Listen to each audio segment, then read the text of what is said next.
You're listening to Ricky Gervais, with me, Stephen Merchant, and Karl Pilkington.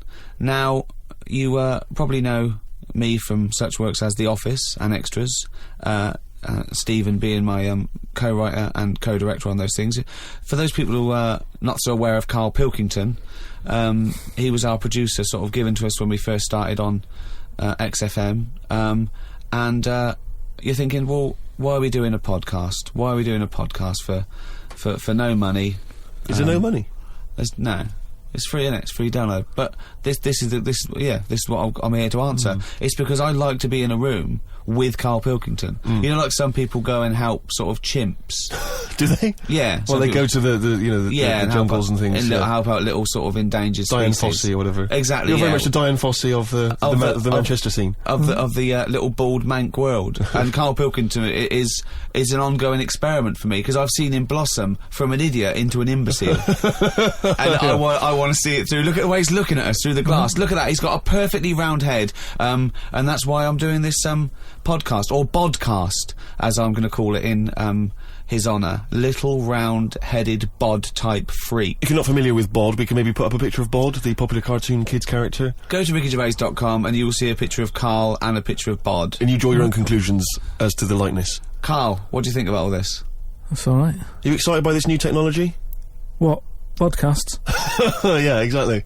It's just, I mean, we are living in that sort of era now, aren't we? That you need to be able to listen to stuff on demand when you want it and stuff. I know you're not a fan of the iPod in general, are you? Or any of the MP3 things? You're concerned? I'm warming to it, but... This is what's amazing about Karl. Even though he's talking about things like MP3 players, computers, iPods, he sounds like he was found in a glacier and thawed out. Do you know what I mean? And sort of taught to speak. We're a couple of high school guys who found him, and we're trying to ingratiate him in the gang, trying to pass him off as someone from the modern day. No, but my thing with iPods is, now, do we need them? Do you know what I mean? We're living in that era now where we have invented most of the stuff that we need, and now we're just messing about. They said that in 1900. Someone actually said everything that's to be invented has already been invented. They said that in 1900, and how wrong were they? No, but what came out, at what point, what was invented in that year where they went, right, that's it now? What did they invent in 1900 that made them go, we've done it all now? Well, just think a little bit, right? The 20th century. Think what happened in the 20th century. Go on. Well, cars, planes. Yeah, but is that a good thing?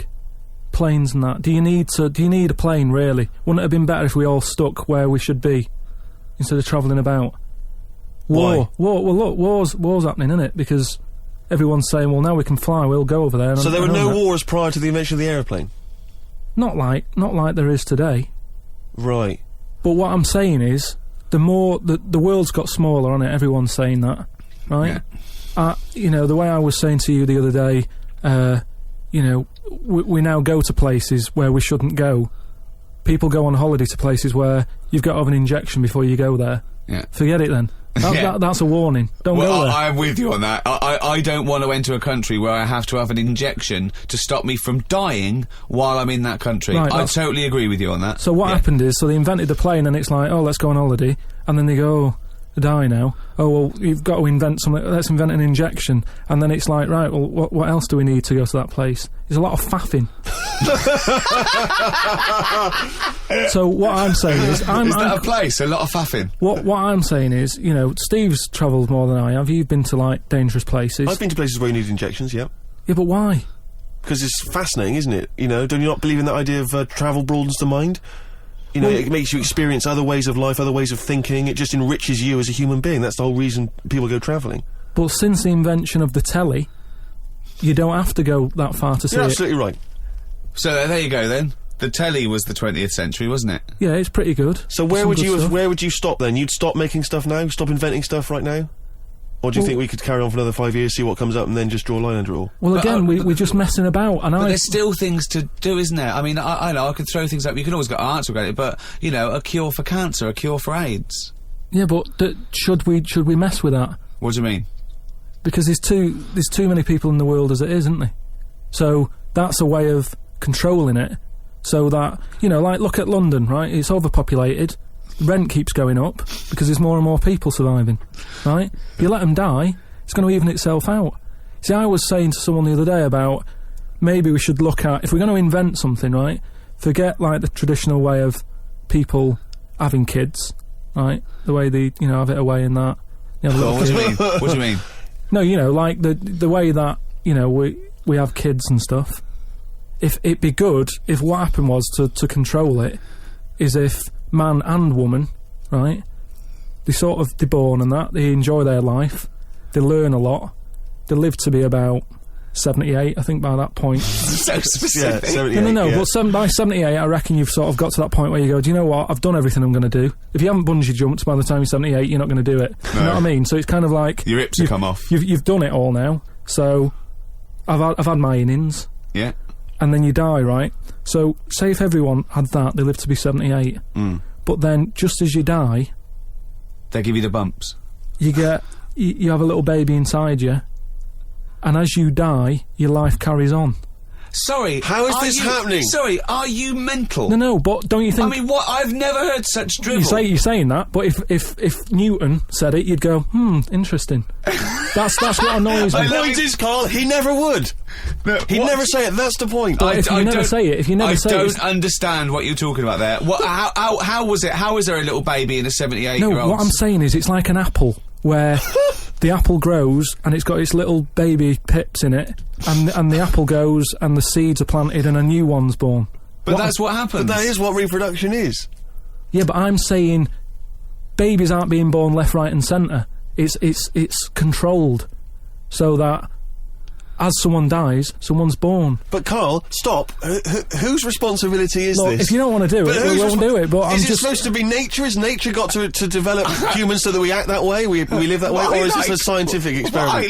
He said to you then, he said, look, if you don't want to do it, we don't need to do it. Like, if you were up for it, we'll sort it out.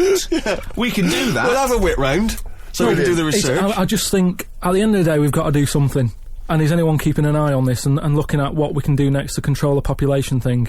It does my head in that I've got to live in London for work and what have you, and there's loads of people here, and, you know, forget going out on a Saturday night, it's too busy, and you can't move, and they keep... I mean, what annoys me about London So is... your solution is that 78-year-old women have little babies inside them, and as they slip away into death, the little babies... And how is that baby then raised? Who looks after the baby? Because it's a pretty good system, having a baby while you're young enough to look after that baby and make sure it lives to, you know, reproductive age itself. I mean, that system's been working for years. Nature's sort of sorted it out. Natural selection and evolution sort of makes that a good model. But wait a minute, nature. Pop that on hold, because Karl Pilkington's got an idea. Yeah. That's what it was, just an idea. Yeah, well, it was nonsense. But thank you for it. The worst I mean, it was the ramblings of someone you'd find by themselves in a hospital eating flies. Yeah. This is the sort of thing you find when, if they find maybe a pamphlet or a booklet written by a psychopath. You know, someone, just before they went on a rampage and then turned the gun on themselves, they go through their possessions and they find a book and it's got weird drawings, women with knives in their face, and this kind of garbage. In fact, I saw a similar sort of theory written out on a wall, but it was written in shit. Exactly. Yeah. No, all I'm saying is, I think, it's, you know, when people die normally... Everyone's fed up about it, aren't they, and a bit down. But if when you pass away, you go, oh, we're going to miss Gladys or whatever, but then there's this new life brought in, it's almost like a bad news, good but news. you're talking about it like someone could pick this idea up and run with it. Like you've given them enough information to do it. How is this possible? Where does she get the baby from? Why does it grow? Why grow it in Gladys's belly? Why not have it in a drawer? But what I'm saying ready to go, just add water. I mean... Who looks after son of Gladys? There is no theory here. There's no... it's the ramblings of a madman. What I'm saying is, though, the body's always changing, innit? From caveman to now, or whatever. In some cases. And they're always finding out more and more. Like I read the other day about how they're saying, do you know, like they say people have 6 senses? Yeah. There's loads more than that. Right, and there's this one... I say, show me that you've got one. No, right, and there's this one that's knocking about. Go on. That, what it is, say if I'm in a pub, right, and I'm just doing a crossword or whatever, Unlikely, but go on. And there's some woman who's walked in, right, and she's staring at me. Yeah. I know she's looking at me, and I look up and I look round, she's looking at me. Right. And they're saying that's a new sense that they found out from, like, you know, doing tests and what have you. Yeah, it's rubbish. And they're saying that's been around since like man and dinosaur was knocking about. But it could be, you know, peripheral vision. It could be a footstep stopped, and usually when someone's footsteps stop, they've stopped. No, they've explained I think it's safe to assume that, you know, that with your perfectly round head, people are always stopping and looking. No, but they explained it. You just know that there's probably going to be someone there if you look right. They said it's from the time when, like, caveman was, like, wandering about, and he'd go, hang on a minute. And he'd look round, there's a dinosaur there or whatever, and he'd leg it. This is nonsense. I hate when people use the term when caveman was wandering round. Caveman and dinosaurs, they used to live together, yeah. Oh, that's the same era. Yeah. What have you been watching? Raquel Welch? What do you mean? Well, what do you mean caveman wandering, knocking around with a dinosaur? You know the Flintstones is only partly based on fact. Dinosaurs and man did not coexist. The dinosaurs had long gone before man arrived. Extinct. Kaput. You don't believe us? What, you don't believe because you've seen... Because you saw that film where they took pictures of lizards and magnified them and put them next to men in films so they looked like they were fighting. Yeah. No, but why couldn't that have happened? What is the film with Raquel Welch? A Million Years BC. A Million Years BC or something. A Million Years BC. Brilliant. Yeah. Yeah. No, but... She had a sort of woolly mammoth bikini. Fact. But why wasn't the dinosaurs back then just like how we have dogs now, in a way? He's watching the Flintstones. He's thinking of the Flintstones. Yeah. That's what he's when thinking. When he puts out the saber-toothed tiger, and then Dido and he mixes his concrete in a pelican. Yeah. I just think that there must have been a crossover point. Why? Why did you say that? Why do you think there must have been a crossover point? Because if nothing was knocking about at any point, how did anything carry on? I know. Exactly. Why didn't Hitler meet Nero? It's weird, isn't it? There must have been a crossover. They must have met somewhere. They must have met at a party somewhere. They mixed in similar circles. Yeah. Well, I mean, are you telling me that Ken Dodd has never met Genghis Khan? They must have bumped into... I can't believe it. Forget it. Oh. You're listening to Ricky Gervais with Stephen Merchant and Karl Pilkington. Coming up after the ads, Monkey News. What ads? No ads, no? No, we're not. There's nothing here. There's no records. We just got to keep on talking. Okay. Which is not. We could do our own ads. Okay. Bring tea for the Tillerman, steak for the sun. Out now to own on DVD, Ricky Gervais's and Steve Merchant's award-winning extras. With Ross Kemp. Oh, zippy. With Les Dennis. Put your arse away, Les. I don't really know. And Kate Winslet. Oh, this nun outfit makes me talk dirty. Out now on DVD. Extras. Did you like Flanimals? The Ricky Gervais book for kids with pictures of made-up creatures in of different colours? Well, if you did, there's more of them now in the new book, more Flanimals. Which is also by Ricky Gervais, drawings by his mate. Out now. The Ricky Gervais Show on Guardian Unlimited. You're listening to Ricky Gervais with Steve Merchant and Karl Pilkington. Mm-hmm. Well, now time for one of our regular features, Monkey News. Do the jingle. Oh, chimpanzee that Monkey News. Right, what we're doing here is just giving you a bit of monkey news that's gone on, right? Where a monkey's been involved in it. Good little story in that. Yeah. Are you familiar with the one that went into space? The first sort of thing they ever sent up there before man did it and all that. You see, this is what annoys me with it really. Armstrong gets all the glory, but do you know who went up there before him? A monkey. Yeah. Dog went up first. But what was the monkey called? I don't know. No, sure, okay. So it's not the most informed news bulletin. The dog was called Laika. Was it? Yeah, they couldn't get it back there. They sent it up there, did a few tests and stuff, and they couldn't get it back. They weren't prepared to bring the capsule back yet. Brilliant. We could all do that. So is that a good mission? Well, I just think it was seeing if the mission itself killed it, but they didn't have the technology, because of course it couldn't fly the capsule back, which it has to be manned to bring it. Right. Well, this was the next one up then, right? So the dog must have gone first, and then they went, right, we made an error there, right? Get the monkey in.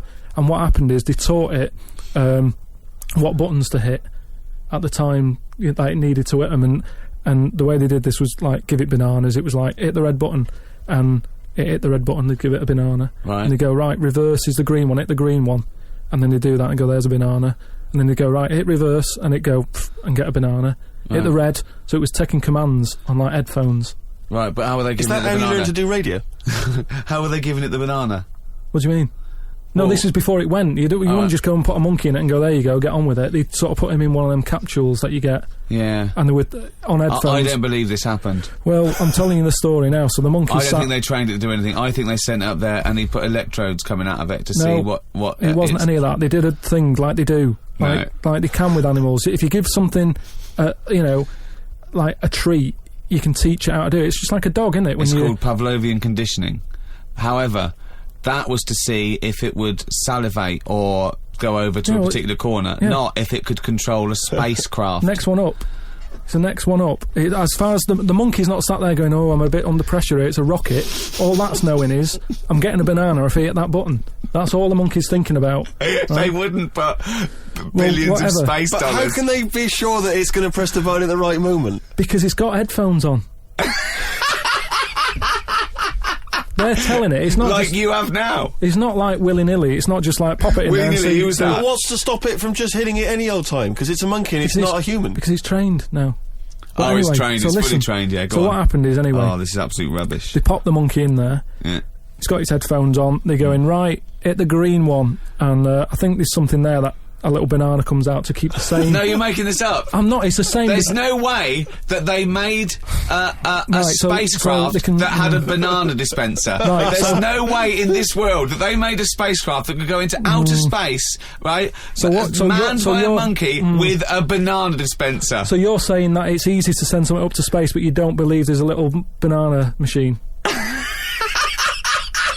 Right, okay, so in your world, there's a monkey and it's been conditioned and there's a So- little monkey dispenser, Banana. monkey dispenser, a Yeah, banana like dispenser, right? So it comes to the launch day, monkeys sat in there, everyone's ready, bananas are stocked up and all the rest of it.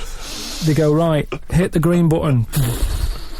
Right, and the rocket goes off and what have you. No, they would not make the monkey launch the rocket. Karl, So- you are living in a cartoon world. So the rocket goes off, right? This is absolute bollocks. It's all going well. I mean, I don't know It's what you're all- going to... It's not going well. it's going There's well. no way a monkey launched It's a going- rocket. There's no way a monkey launched a rocket, So you idiot. it's all going on, so they go and hit the left button and it goes a The little bit left. left button! Right, Oh, so- well-known spacecraft command. This is Houston. Hit the left button. Oh, brilliant. This is what happened in Apollo 13. Hit the left button. So it goes left. Yeah, it goes left. So it goes left and it's going well. Left! It I goes know. left! Yeah. No, the moon! So You're it going goes, right! It goes for the moon. Everything's going well. Right. They get up there. It does whatever it does. It reverse. It comes back. Right. So then Honestly, you are brain dead. So it's you are land- one of the most stupid people. That I would rather have the monkey drive listen. me home than you. So the thing is, so it lands back. Yeah. It does a good job and everything. It gets out. And this It's is sick of bananas. This is where it turns a bit sad, because after it done that mission, right? Because it happened and it was all safe and everything. The next one would have been to send man. Right. So the monkey enjoyed it, and it was like, well, I want to do it again, right? But they were like, So how did they know that? How did they know he wanted to... just the way it looked and what have you. It was like, Fuck off! Just the way it looked! So- you are a maniac. so the thing is though, right? So after it had done that, it was on such a high, right? Yeah. It could never get that high again. Turned to drugs. There was nothing that it could do. Went on tour, did it? It sort of ended up killing itself. Because it could never get that buzz that it Right, got. that was absolute bollocks. None of that is true, except they sent a monkey into space, and I'll check that. Absolute drivel. So in your mind, it committed suicide. It went on a crazy bender, drinking drugs and women. And like then, it does happen. You and then hear it was about found it. in you a hear about motel it. room.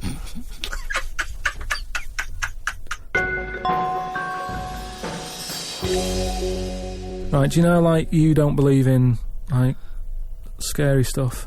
Just like, you know, ghosts. No, I believe in scary stuff. I don't believe No, in well, things that ghosts are totally and that. logical. Yeah, ghosts. Vampires? No. Anything made up by man. Well, anything? there was something in the paper the other day about a vampire. How they found one. They dug something up. It was in the paper. And, it's true then. It's definitely true. But we'll leave that. then. But we'll leave that because you're just going to do that, so it doesn't matter. No, come on. No, come on. quickly, tell us. Come on. You No, found it's just that they found a body in a coffin with a bit weird. of wood through its heart and a knife in its mouth. But if you don't believe it, It was a then what's the vampire point? pirate. Well, It was a vampire pirate. But that's definitely proof of a vampire then, and of course, and not some grotesque murder. Yeah. That's definitely proof of a If vampire. it was found, if it wasn't Right, made up. hang on a minute. Yeah. Hang on a minute. if it As was far as I'm aware, when you put the thing through their heart, they just turn into dust. As, in the and films I've also seen. all their victims get their own life back. Yeah, exactly. that's Right, the and trick. here was the second bit. Yeah. Somebody dug it up, Yeah. got the heart, blended it, burnt it, popped it in some water, drank it, and they're in prison now. Now, if it wasn't dodgy stuff, why are they in prison? They're in prison because they're mental, because they dug up a body, liquidised its heart, burnt it and drank it. That's why they're in prison. There's your answer. Right. But anyway, that isn't what I'm talking about, right? But I met Derek Acora the other week, Oh, yeah. right? Now, And who's he? Which one's he? he's Is he a medium? He can contact the dead, is that right? he just chats to him and that, Sure. passes messages on. Nice of him. So I said, "Oh, tell us something a bit weird and that." So he said, "What do you want to know?" I said, "Just something weird." So he goes, "All right then." He said, "Here's one for you, right?" And he said, "There's this pub out in the country," and he said, "There's this mug. Do you know those old mugs that they have, where they used to like leave their own cup knocking Like a about, didn't they? Oh, yeah. Tankard thing." Yeah. So there was one of them mugs in there, right? And everybody Tankard. Let's use tankard if we've All right, established okay, that's the word. tankard, yeah. Because you're the only mug in this story. Right, You believe so- in it all. High five. Great. So this tankard's knocking about, right? And everyone who's running the pub keeps going, "Oh, I wish they'd stop leaving this tankard about," right? And they pick it up. It must be a pain. Having a tiny, small tankard in a pub. That must be a real grind. So every they sort of picked it up and went, "We'll have to wash that," and they popped it on a different sideboard. Next thing you know, that person who's touched it died, right? Sure. So They must have been getting through bar staff. so they kept getting in new staff and that. And they were like, "Oh, what's the connection here?" Right? What's the connection here? Oh, God. So anyway, so Call Australia, we've run out. they sort of someone notices and they go, "Do you know, it's a bit weird. It's that cup, right?" So they get Tankard. They get, so it's that tankard and that. So they get a vicar in. Of course they do. And they go, "Look, there's a lot of weird stuff going on here. This tankard, every time someone touches it, they die." So he said, "Leave it with me." He gets his special water out and what have you. He comes round, does a little prayer, sprinkles it. He goes, "Right, not a problem, don't worry about it." He picks it up, chucks it in the bin. Guess what? What? Dies in a crash on the way home. Because he'd picked it up. Well, but Karl, you're telling me this like it's fact, and I'm meant to go, "That's Derek amazing." Acora, he told me. Karl, I have no opinion of that story, other than I'm pretty sure there was absolutely no connection between touching the tankard and him dying. That's all I'm sure of. It's not just him though, is it? I'm not going to even contest the chain of events. All I'm saying is there is no connection. There is no connection possible because I believe in logic and the laws of the universe.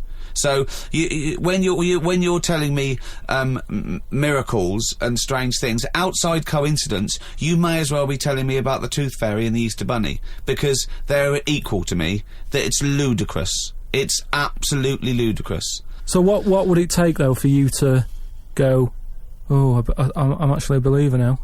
But what you're saying is you're I can't answer that question because I'd have to base my beliefs on some of your premises, which I can't do. It's like you saying, "But what if you found out that 2 and 2 equaled 5?" I can't. It's a necessary truth that it doesn't. I'd have to go back and fundamentally disagree with what I think twoism is, two-ness and fiveness. And you've never been in a situation though where you've gone, "This room feels a bit weird." Could be something, do you know what I mean? Could be something knocking about, or. But that's a different question. I could go into a really rough-looking pub and think, this isn't good, because it's No, based like on induction. Then, because I mean, like, you know, if you've been to Cornwall on holiday and stayed somewhere and you've gone, "Do you know what? Sure, someone's died in here." I'm sure someone's died everywhere. Yeah, but what I mean, you never pick up a vibe of like I've got a mate, right, who is living in this big stately home, right, and what it Why is he living there? he's paying £100 a month, right, and it's almost like he's being a security man. All right. But he's not. He doesn't sit out the door with that on and everything. He just goes about his life, but he bases most of his work in this stately home. So what is it, like a housekeeper, like he's sort of house sitting? A little bit, yeah. I mean, it's massive. It's bigger than Buckingham Palace, this place, right? So what is it, a billionaire that's gone away or something? I think it's some sort of, I think he said something about a viscount or something, right? He said he owns this place. He's living in America. This place he owns, but it's falling to bits. Wow. And he's worried that people are going to go in there and squat and what have you. So he said to me, mate, you know, there was an advert in the paper, he doesn't know him, advert in the paper saying, do you want to live in a big house? 100 quid or whatever. And he went and had a look, right? And he's living in there now. He pays £100 a month. There's about 80 rooms. Gee. And it's this big stately house and what have you. And I went down there. He said, oh, come down and have a look, right? And from outside you go, oh, this is brilliant. It's like something out of, you know, like the Man of Born or something. You go, this is impressive. But then when you get in, it's like, it's a wreck. It's just falling apart because they can't afford... Well, it's just been left. No one's doing any vacuuming up or anything. There's like rat poison everywhere. Like windows are smashed, doors kicked in. That's a real shame. Why is it? Is it? I don't think he's doing his job, is he? Is it because it would cost like millions to do up or something? Well, apparently it'd be like, I think they're going to have it done up, but it's going to cost like 80 million, right? So anyway, it's a big house. It's a big house. So we go to the pub and what have you. I've got like a little torch, and we're wandering around looking in all these different rooms, right? And I'm asking him, how's it got in this state? Do you know what I mean? If someone's had it, why have they let it get to this state? And he was saying how, you know, it was like a mental home at one point, and it was like a drug thing as well. People who had problems with drugs, they popped them out there because it's in the middle of nowhere. Do you know what I mean? If you needed drugs or anything, forget it. It's not going to happen. Do you know what I mean? So that's straight away. Do you know, like, have you ever been in a hospital when it's been shut down, or a school when there's no kids in it, and there's that sort of bad atmosphere of like weirdness? Yeah. Right? For the sake of argument, yeah. So we're wandering about, and I say, oh yeah, what's in this room, right? And we go in, and all the floors are like a wreck and rotten and stuff. And I looked at the wall, and there was like a little piece of paper stuck on the wall, right? And I said, what's this here? So I wandered over, right? Got right up close to it, and somebody had wrote somebody had wrote Oh. Somebody had rotated. I love this. Imagine him on Jack and Horry. Right, okay. Right, go on, sorry. So there's a little sign there, right? And I go up to it, and it says, flies, right? With an arrow. Flies this way, right? So I think that's a bit weird. So I follow the arrow, right? Which goes to this corner where there's a shelf. About 3,000 dead flies on it. Oh my God. Condom stuck on the top. That's weird, isn't it? That is weird. That is weird. Right? So I'm looking at that, and there's loads of stuff on the floor and that, bits of paper. Picked up this bit of paper, right? And it had, like in biro and that, it looked really old, like it'd been there years. And it had something like, need nappies, dummy, right? Blankets, blah blah, all this, like, all stuff for, like, and I turned it over, right, and it said, none of this now needed, baby dead. Right. Now that's weird, isn't it? Now that's what I'm talking about when you get a bad vibe, you go, that's who's been in here. So I don't actually understand what point you're trying to make, Karl. Just because who's written that? Who's been in that room? Who's been in that state? And then straight away your mind starts going, oh, I'm getting bad vibes in here. But Karl, didn't you just tell us that this was once occupied by drug addicts and mentals, to use your word? Yeah. So haven't you put two and two together and thought that was probably who wrote it? That doesn't mean it's paranormal or ghostly. You walk into a building, it's a big, terrifying, empty house. It's terrifying in as much as it's cold and dark and drafty and a little bit spooky in this sort of illustrative sense. And insecure. Yeah, you're a bit nervous because it's got this sort of, it's got its bad vibe. It's just based on the fact that... Your mate's in charge. Yeah, that's terrifying. I mean, yeah, so it's like saying, are we scared of the dark? Yes, I understand why people are scared of the dark. I'm a little bit scared of the dark. You're walking along. Because you don't know what's in it. Yeah, you don't know what's in the darkness. That's why people get nervous. It doesn't mean you have to make the leap then that you've got some paranormal sense. Oh my God, I'm Karl Pilkington, and hang on, just like Derek Acora, I have sensed something strange and evil in this room. Wait a minute, there's some flies in a condom. I was right all along. That is weird. Flies in a Johnny equals badness. the flies in a condom was weird. It's enough. weird. I don't know. But the note. Yeah. I just think of his face when he saw that, reading it by torchlight. You must have been terrified. It's a bit odd, isn't it?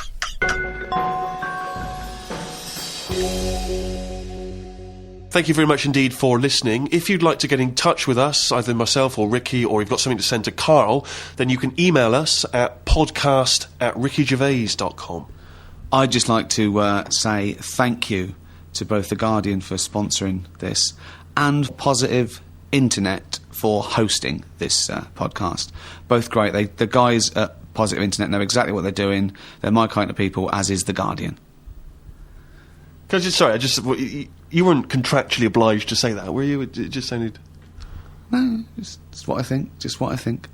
Right. It's just I've not heard you mention either of them before in that way. It just sounded a little... Oh, you're joking. I both love The Guardian and Positive Internet. Great guys. Okay, that's just the way you feel, it's not... Yeah. Yeah. The Ricky Gervais Show on Guardian Unlimited.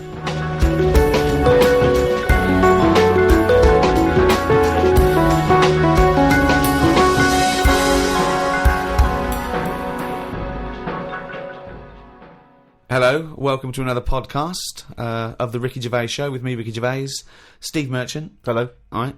And, of course, Karl Pilkington. Right. Rick, you'll be pleased to know we've already had some responses. You remember last week I mentioned that you can email us on podcast@rickygervais.com if you've got anything for Karl or you or I. And Simon and Mark have already emailed us in this link to something that was on the BBC News website. I don't know if you're familiar with this, but it's a remarkable story. Well, I'll give you the headline straight away, and you can draw your own conclusion. Lion mutilates 42 midgets in Cambodian ring fight. That's just the headline. That's a hell of a headline. That makes me want to know more about the story. Well, that's what a headline... That's what a headline should do. I mean, I think we'd all read the news. We'd all take more interest in the news if they could open the BBC News at 6 o'clock every night. Bong. Lion mutilates 42 midgets in Cambodian ring fight. Bong. We'd definitely pay more attention.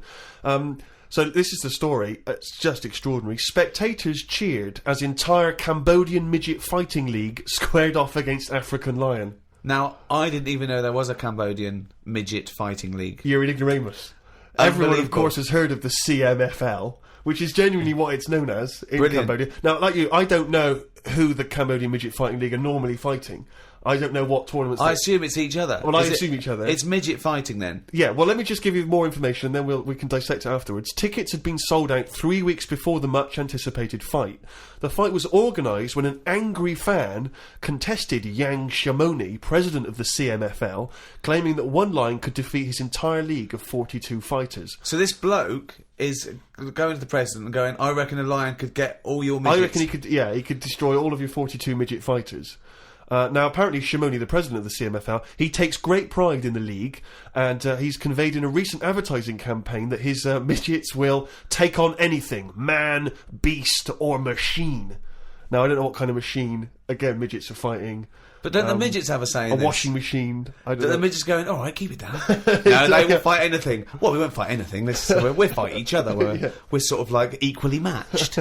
No, you'll fight a beast or a machine. No. I'll fight another midget. I will fight any midget. Is what. When I said I'll take on anything, I meant another midget. Machines. So this bloke goes, I reckon a lion could take on your midgets. He goes, rubbish. Yes.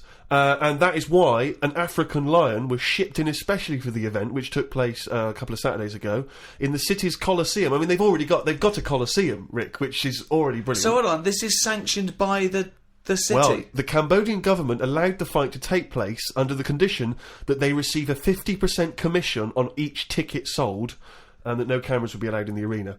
We'll take 50%, but for dignity's sake, there's no cameers. We don't want to make this into a circus. Spectacle. Yeah. No. It's just lion versus midget, but exactly. Well, 42. Never forget there was 42 midgets. Now this is the tragedy element, and this is why we shouldn't be laughing, because the fight was ended. Don't tell me the lion gets hurt. Well, the fight was ended, Rick, after only 12 minutes, after which 28 of the midget fighters were declared dead, Right. while the other 14 suffered severe injuries, including broken bones, lost limbs, and they were basically unable to fight But the anymore. lion wasn't hurt. It would have seemed that the lion was okay. Oh, good. Because the lion had no choice in this. No. See, that's I love it when a human takes on a beast and comes unstuck. Because that lion was scared and defending itself. Those little midgets were loving it. They wanted to go in What do you mean there. they were loving it? You don't know that. Well, why would they do it? Well, what I find out... Well, I'm worried, you see. I don't know the ins and outs of this. I wonder if they were fighting against their will. I got the horrible feeling, because with all due respect to any midgets listening, they must be fairly easy to round up. You could probably corral some midgets fairly easily. You know, you only need some regular full-size people, and it'd be easy to grab some midgets and take them away, whisk them away, put them in a cage. No, because no, because they don't. Because a lot of them stand on each other's shoulders and wear a long coat. Sure, but... and a hat, and you go, oh, that's not a midget. No, Let him go. well, those ones are getting away with it. They're Yeah. fine. They're wandering around, fine. Because who's voluntarily going to join the Cambodian Midget Fighting League? But midgets who want a bit of action, who want to fight other midgets, they're allowed. They want to fight. They can't get in real boxing matches because the fellas are too big for them. But they can go, well, I'll tell you what, let's have our own little fighting league, right? But if I was on the Cambodian Midget Fighting League, I'd be livid. I'd be thinking to myself, well, I can't believe I listened to my agent and he's put me up fighting a lion. I mean, I should have just taken Panto in Grimsby. I can't believe what I I've can't done. believe it. But hold on, though. I thought... Are they all really midgets, or are they lumping in dwarves with them? It's not specified, Rick, but... But that annoys me when people say, oh, look at these midgets, and I go, hold on, though, they're making up the numbers with a couple of dwarves there. That's clearly only 39 midgets and 3 dwarves. Sure. Well, that's amazing. Karl, what are your thoughts instantly? I mean, you're bound to have a take on that. Whose side am I meant to be on there? What? Well, by Well, the I'd be story, I'd be on the lion side. I'd never go to a bullfight, but I love it when I see a matador gored to death. Because, again, the bull doesn't want to get in that ring and fight a bloke with swords, okay? So I love it. I think it's disgusting. And when someone says a midget versus lion, I'm thinking, well, it's okay if the lion wins, to be honest, because they haven't got a choice. So, and I hate it when people go, oh, I went to a bullfight when I was in Spain, but it's the tradition, isn't it? Oh, well, there's loads of traditions that we don't adhere to anymore. So I say it shouldn't have happened, of course, but if it happens, I'm glad the lion isn't hurt. See, what's annoying me is I've sent money to Cambodia because apparently they're hungry and haven't got any energy. So what's going on? Well, it's much easier to fill up a midget than it is a regular Cambodian. You know, they're I just happy feel on like a Mars I'm bar. being cheated a bit. You were conned before with a charity, weren't you? Well, a few times, yeah. What about the old lady? What was that? I got stopped, and it's like they sort of drag you in by saying, "Have you got a gran?" And I said, "No, they died," and that. It's like, "Oh, did they die of the cold?" No, she's, ill. What have you? Just old age. He said, "Well, what happens with a lot of people's grans is they die in the cold, right?" So I was like, "Oh, that's bad, isn't it?" Anyway, so she's chatting and she's showing me pictures of these old women who look cold, right? Saying, "Look at her, that's Edna. She's got no family. She can't pay the bills and all that." Yeah. So I'm like, "Oh yeah." Anyway, it goes on for about 15 minutes, and you feel bad. You give them your bank details, right? And what happens is every couple of months you get a letter from Edna. Well, it's not from her; it's typed up and what have you.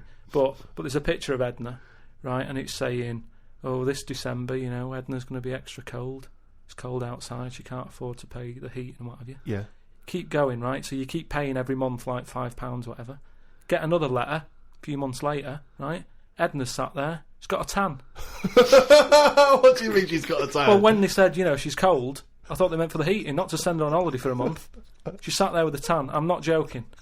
Are you sure it wasn't just a slight problem in the printing? No, definitely. Sure, she looked well happy. Sure, it wasn't liver failure. This is a terrible thing to say, but when I see those people approaching now with the clipboards on the street, I always get my mobile phone out and pretend to have a conversation. I've done that one. The number of fake conversations I've had walking past them now. Well, I felt sorry for them, right? Because I thought that to be fair, I've got about 10 standing orders where I felt sorry for them in court. Right, I thought they're doing a good deed. The least I can do. I find out they're on about £8 an hour. Are they? Yeah. They're not just doing it out of the kindness of their hearts. Well, I don't want to I lie thought they with were them. volunteers. I thought that was at least why I should feel guilty. If they're getting paid to do it. I don't know. I could be wrong. I think they do. What? I've heard they get paid and that. Well, if someone knows, maybe email us. In podcast@rickygervais.com is how you can get in touch with us. Because if you know if these guys are getting fleecing us twice. I heard something. Karl thinks they are. You think they're not. I don't know anything, but anything that will allow me. But to let's not feel find guilty. out, because I don't want to slag them off, because they're obviously doing a good thing. So we find this out. It's this is an educational show. I tell you what, though, right? Because we've talked about homeless people before and that. and I walked past one the other day. He's always cheerful, right? But don't you think, right, if you had a company, it's worth taking them on?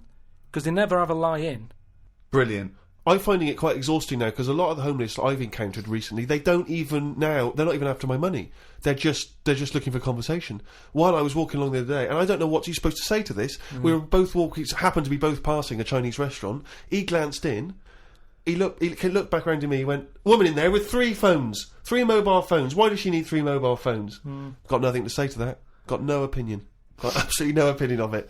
And I was thinking, what's going to, and you know that thing when you sort of suddenly you got across the road conveniently to just get out of it. And there's another mad woman who started going, she was walking past me, she went, do you want to come to my church?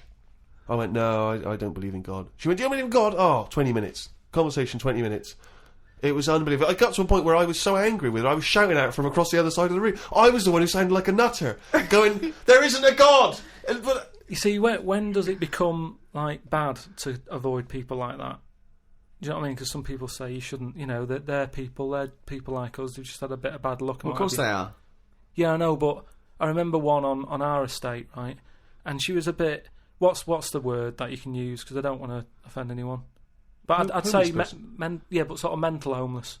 Is that a term? That's the official term. I think that is the new official term. It's mental homeless-itis. Right, so she lived on the estate and what have you, and she aged... How was she homeless if she lived on the estate? Well, she sort of decided to stay around there because I think people on the estate spoke to her more than people who had money.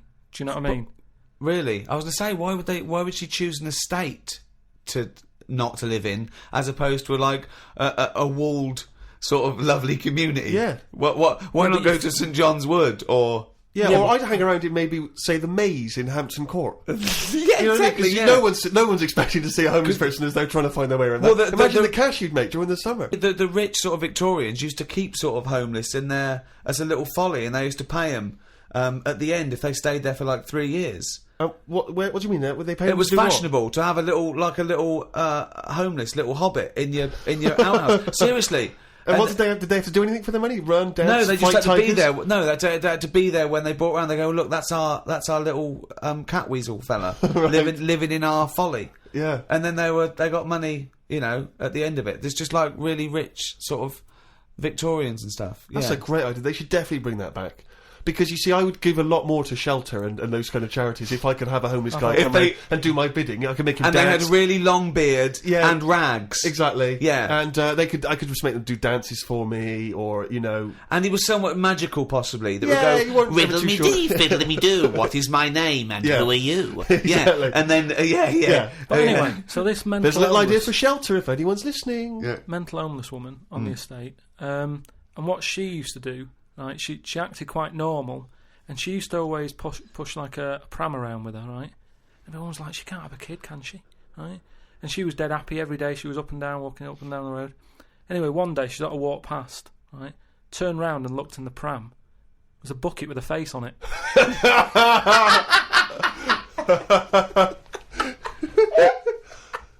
The Ricky Gervais Show on Guardian Unlimited. Rick, we've had an email here from a bloke. I think you're going to respect him, because I think you can tell straight away from his name that he's the kind of guy you'd want to hang out with. Go on. I know how much you love fun people. Yeah. Well, Paul, and he's calling himself this, Paul the Party Animal Parker. He's emailed in. He's given himself that moniker. Right, I assume they're in sort of like quote marks, they're are they? in speech marks, yeah. Paul the Party Animal Parker. And he's calling himself that. Yeah. That I can't wait. So when you picture him, what are you thinking? Millhouse. Right, okay. I think he looks like Millhouse from The Simpsons. Yeah. He's working in sort of an IT department, maybe? Yeah, for a large organisation? Oh, I think he might still be at school. Okay, right, yeah. Yeah, I think. And this is the vital question. Do you believe him to be a party animal? I believe him to be a party animal is as much as a man with a long scarf that his mum knitted him to look like Doctor Who can be a party animal, yes. Do you think that when people are organising parties at his school, they're thinking the first person they got to get on the list and make sure he's guaranteed as you've got to take Paul the party animal? Because I bet he's got millions of affectations. I bet he wants to be known as the one that carries around a biscuit tin. Yeah. He's got the scarf. He's the guy who only ever wears bowling shoes. It's his thing. It's his thing.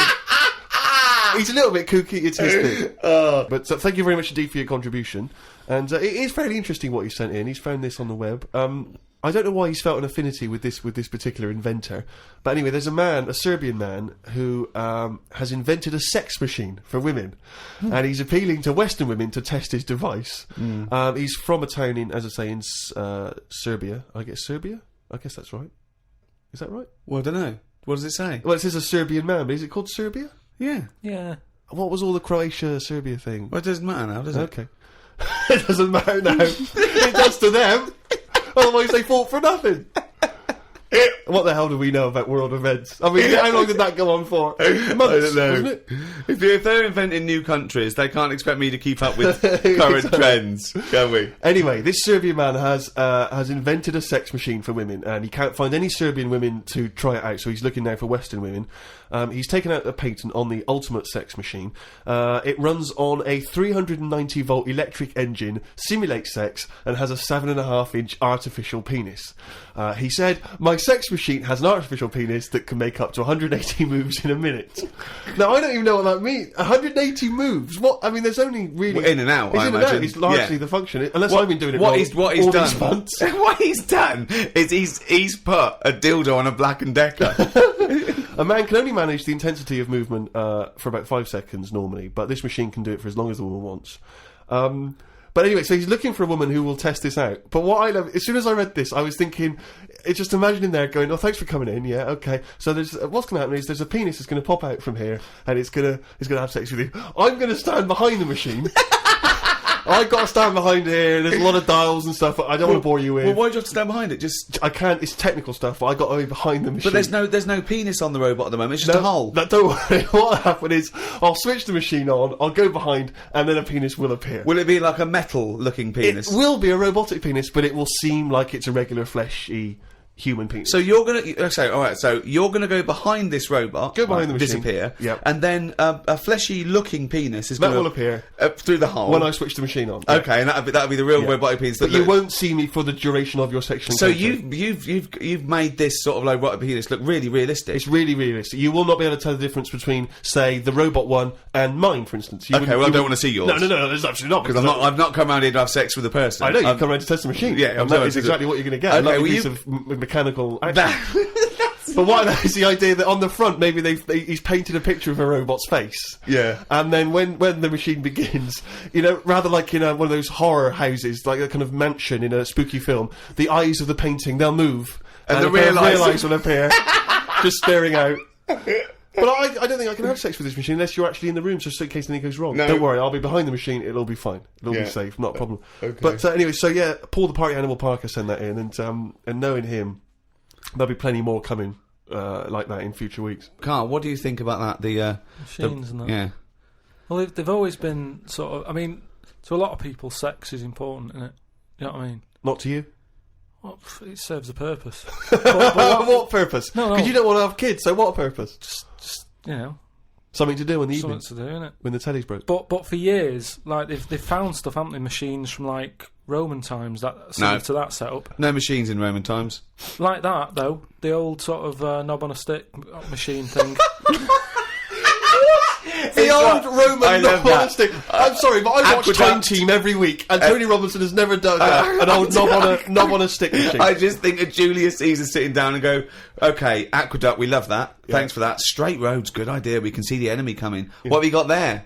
Well, I'm glad you've asked. Ploncticus. What have you got there? Wanklicus. What I've got here is a Yodi knob. And I've put that on the end of a stick. Oh, sticker's phallus. Okay, well done, Wanklicus. No. Well done. You are my new right-hand man, as they say. No, excellent. But they do stuff like that. You've been in the London Museum and that, and they've got sort of sex stuff from years ago. They've got like these metal pants that they used to wear. I don't know what that is. Metal pants. Yeah, sort of. Is metal. that a chastity belt? You mean? They used to make women wear them so that they can. When- have when- sex when- when No, men were but they had them for blokes as well, though.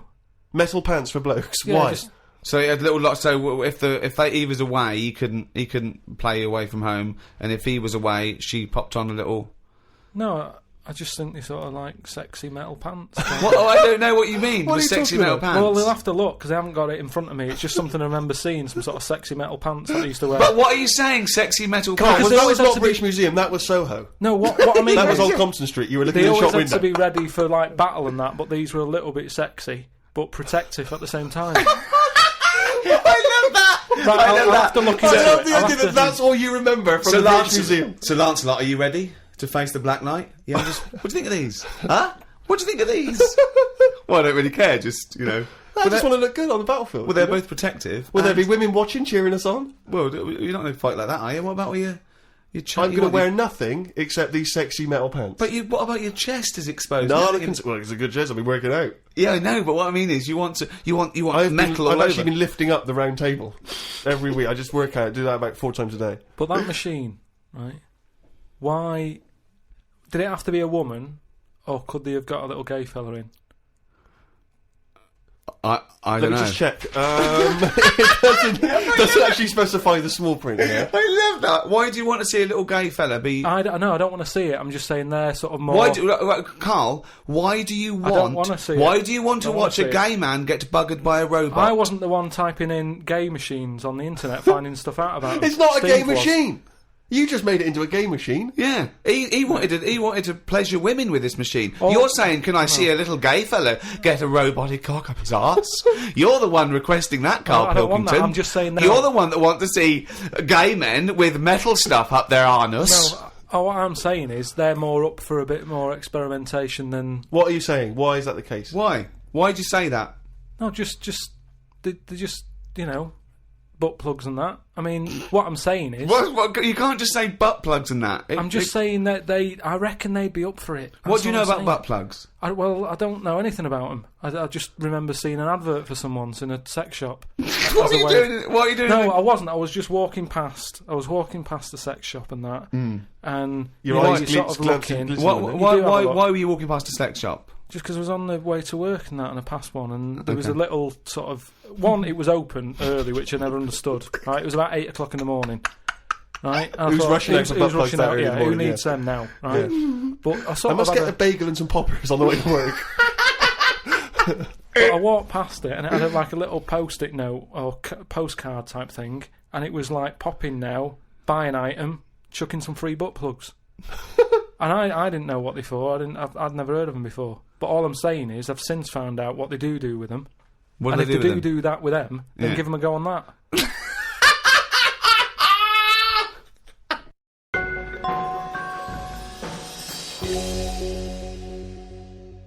I had another email here. This is they haven't given their name actually, but it's an interesting fact. I'm hoping it's true.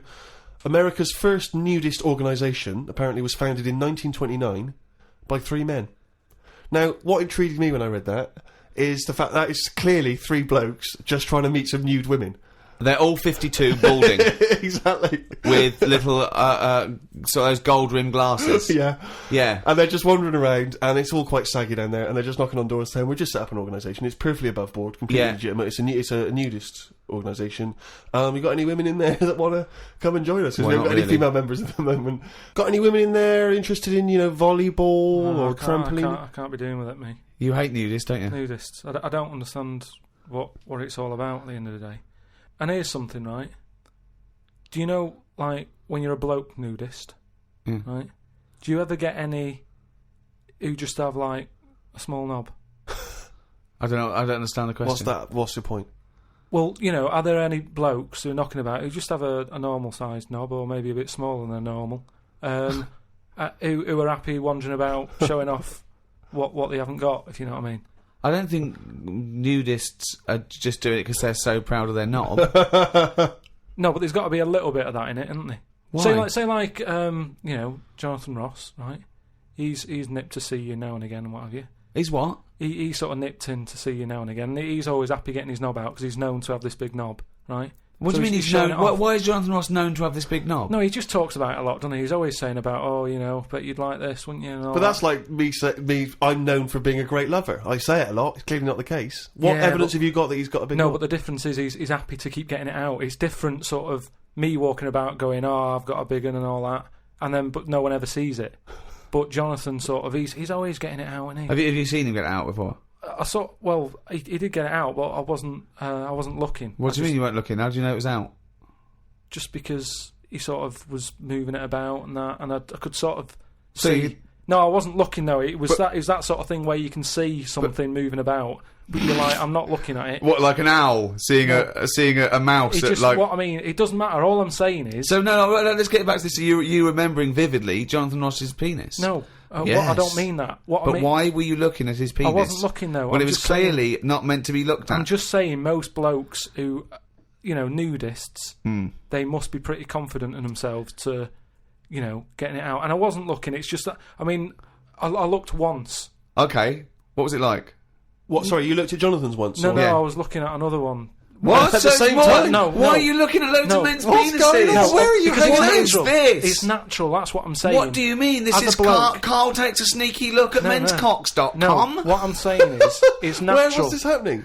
Yeah, You were in a gym. No, A lot of guys are getting changed, and you No, were just checking out their you're at your bedroom window with a pair of binoculars, No. and there was a little fella across the road getting changed. I was at some night out once. Go right? on. So you were at heaven, and you were in the It was toilet. some night out, and some people come running on the stage, right? Some music started coming on, and these 4 people ran out. It was 2 women. So 2 you're at a blokes. gay strip club. It wasn't gay in that. It was just a normal night out. Well, some sort of party night out. Right. These people come running on, right? You got 2 women. You got 2 blokes. Right. They whip their knickers off. The fellas whip their undies off. At the same Now- time? Yeah, all at the same time. Was it like that, was it like a choreographed thing? like what's it? Chippendales. No, what like Cheryl Baker was in it. It was that thing where they sort of, on Eurovision Song Contest. Making your mind up Yeah. when Bucks Fizz Bucks ripped Fizz. off a larger skirt, conceding a smaller skirt. At no point did Bucks Fizz whip their knickers and pants When off. you said Cheryl Baker was in it, I was thinking, what? Didn't she used to host Record Breakers? I don't remember that on there. so that- Tea Time on BBC One. So Go on. that happened, and all I'm saying is, right, before I had a look at the woman's bits, right, I just had a little cheeky glance at the fellas. Why? Just checking it out, just seeing is everything normal down Why there. weren't your eyes drawn instantly to the ladies' bits? No, don't believe me. I had a look at that. All I'm saying But you is, went to the guys first. I didn't know how long pants were going to be left off for. So you didn't want to miss your opportunity, is what you're saying? You saw a window of opportunity to see some men's bits, and you thought, I better take it. No, because this may never happen again. No, So what happened? So there's had a 2 look. women, 2 men, right? I don't know what sort of event this is where you're looking at anyone get their knickers and pants off. I don't know why you're looking at all. Good night, So you go right. There's knickers and pants off. Right. Let's check out the knob and testicles first. you're telling me you've never, like, when you've been in a gym or anything, you've not just sort of turned your head, had a look, and gone, all right, yeah, that's all right. Yeah. Been in a... Sorry, let's just get this question right. Have we ever been in a gym and just taken a sneaky glance at a man's genitals? Is that your question to us? Right, for me, it's the same as when you see someone who's a bit odd, 2 heads or whatever. Well, I'll be honest. If I was in a gym and a bloke came in with 2 heads, I'd look. I'd get a sneaky glance in the mirror. I'd go. Sorry, but you'd look at his genitals or his 2 heads? There's 2 heads. Or would you you look at the heads and then think, I wonder if he's got 2 cocks? And just... I'd have to have a look there. If I'll tell you what, and now I admit it, if I'm ever in a gym and a naked man with 2 heads walks in, I probably will check out the genitals as well, just to make sure that he's got 2 of everything. Can I tell you the thing that always freaks me out? I do sometimes go to the gym, and I live in North London, and the thing that always freaks me out is if there's an elderly man, often quite short, and I say this only so that you can picture something in your mind's eye, because I live in North London. There's quite a lot of old elderly Jewish gentlemen, wander around, and I'm always freaked out because there's at least 2 I'm aware of who've got very, very large penises, and I always find that really disturbing because sometimes you can't help but notice because it's like Godzilla coming through the change room. Do you know what I mean? And it's swinging there, and it never seems right that he's an old guy. He's kind of a little overweight, quite short, and he's got a massive piece of action going on between his legs. And I always get, dare I say it, a little bit jealous because for a tall man, I feel I've been a little bit shortchanged. Oh wow! So there you that go. I do admit that's the only instance where my eye has been naturally drawn to it. Do you know what annoys me in gyms? Where people walk round happily naked all the time whistling. They get weighed naked, pop a towel on and take off 3 ounces. How exact have those measurements got to be? Yeah. Do you know what I mean? Pop a towel on. I mean, unless you're going on the space shuttle, I reckon you could give or take a couple of Ounces. stone. Yeah, a couple exactly, of ounces. yeah. Absolutely right. Well, we've put that to bed. The Ricky Gervais Show on Guardian Unlimited. Right, Karl. Go on. It's that time again. You better be ready. Oh, chimpanzee that monkey news. Right. Well, this week, what we covering is, do you know, like they say, monkeys are pretty close to humans. Well, when you say monkeys, you mean apes, I assume, Well, and when you say apes, you mean whatever, chimpanzees. monkeys and that. Well, no, because they're different species. They're all what primates. they've done a lot of tests and that. Like I said, we've talked about the one that went into space. That was We've rubbish. had ones that have worked in train stations. No. The rest of it. So the Barbers, was there a barber one? There was a barber one. He started off sweeping, didn't he? But he didn't immediately go in. Straight into, but he worked his way up, yeah. They do apprenticeship. They do a lot of stuff. I've seen the salon. He was probably the top student. But the thing is, I mean, in a way, this is linked to the one in the salon. He could cut hair, but he'd never be allowed to work on the till, right? But these tests that they've been doing now... Why? Are they not trustworthy? Well, they've had problems understanding money, right? But they've got one recently that they've been teaching about the value of money and showing it that, to get this money, you've got to work hard, you've got to save your money, and when it's saved No, it's up, all bollocks. you can do what you want with that money. Yeah, it wouldn't But happen. at the end of the day, these monkeys aren't on that much money. Yeah, So- and they wouldn't. You could never teach a monkey the value of money. So the thing is, they've said to these monkeys, look, there's your money. They haven't said anything You're to the only getting monkeys. so They much have, Rick. money, Please listen to the news. but It's the news. It's the news. it's important that they know how to spend that money, right? It's basic rules, really. It's what you teach a human about money, innit? It's what you teach kids. The So value invest of money. wisely. Invest and all that. Sorry, who's they teaching got these monkeys? past, Sorry, Karl, stop. Just some people and that. But who? Where are these The monkeys? monkey people. But where are these monkeys? Where are these I monkeys think being? it's in San Francisco. Where are these monkeys though? What are they? Are they in a shop? What are they doing? Are they in homes? What are they doing? Just in the like- zoo? Well, probably just in like some sort of science place where science people are checking out monkeys' brains and that and seeing how they work. But they're happy. They're not. This is cutting them that. different to the news at 10. So listen. Well, yeah, but you can't interrupt the newscasters for one thing, Rick. Please. Sorry, go on. So there's these monkeys, right? And they've given them some money, probably about £5, and they said, right, off you go, go shopping, see who comes back with the best. Sort of, how much can you get? Like in Ready, Steady, Cook. Cook, where they say, there's a £5, go and get some food. Anyway, some came back and they were like, they hardly had anything. Right? This is absolute shit. No, listen. Yeah, This is yeah, bollocks. yeah. Listen. But one of them, right, he was away longer, to be fair. Yeah. Right, I think he came back last. But they were really impressed because he sort of said, this is amazing that you've got all this. Can't believe it. Give us the receipt, right? Oh, this is absolute. Right, forget it then. Forget it. No, listen. forget it. No. This is absolute Forget it then. shit. No, We want to hear the end. No. Look, hang on a minute, right? So they said, give us the receipt and that, and they looked at it, and it was all official, right? And they went through it all, and what they were really impressed by is the way that they always went for the sort of slightly older veg, where you get 2 lots for the price of one. Right, you're absolute. So, and it just goes to show, This is right, absolute bollocks. Well, There's forget it no then. way. If you're There's not no gonna- way forget a it. chimp went It's shopping not- and right. knew what he was buying. It's I don't know why you absolute- asked me then. Well, it's absolute bollocks. Once again, you've made it up. You probably saw a headline it. on some sort of half-witted website, and you're talking shit. Right. Just to say, if you have any monkey news for Karl that you want to hear on one of these podcasts in future weeks, then you can email Karl, or indeed with anything Sick of at it. podcast@rickygervais.com. This podcast was hosted by Positive Internet. Can I just ask, what does hosting mean when you, in that sense? I don't know, but the guys at Positive Internet do, because they're experts in this field, and that's why I like them. Well, thanks very much. Join us next time when we'll I'm sure, waste another half hour of your lives. See ya. Bye. The Ricky Gervais Show on Guardian Unlimited.